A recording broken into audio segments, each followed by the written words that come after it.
Target pendapatan asli daerah PAD dari parkir pinggir jalan di Kabupaten Jembrane tahun ini belum tercapai. Hingga Desember ini, dari target yang ditetapkan 5 miliar rupiah, baru tercapai sekitar 2,07 miliar rupiah atau sekitar 40%.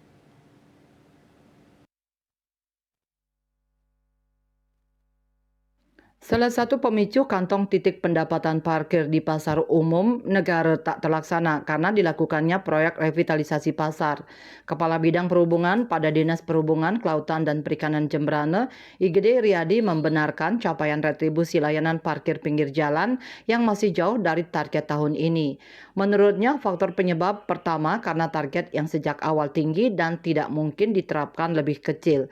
Kemudian faktor relokasi pasar umum negara yang menjadi salah satu titik kantong terbanyak untuk pendapatan parkir. Selain retribusi layanan parkir pinggir jalan, menurutnya juga terjadi penurunan di retribusi pengujian kendaraan bermotor.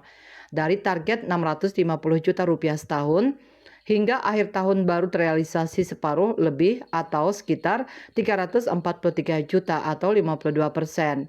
Perubahan fungsi terminal juga mempengaruhi turunnya retribusi parkir kendaraan penumpang dan bus umum.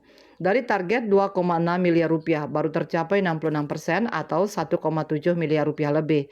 Dari 6 terminal, ada 2 terminal yang sudah tidak beroperasi, di antaranya di Terminal Kargo Jembrane yang berganti menjadi Gedung Sentra Tenun dan Terminal Umum Negara yang sedang pembangunan revitalisasi Pasar Umum Negara.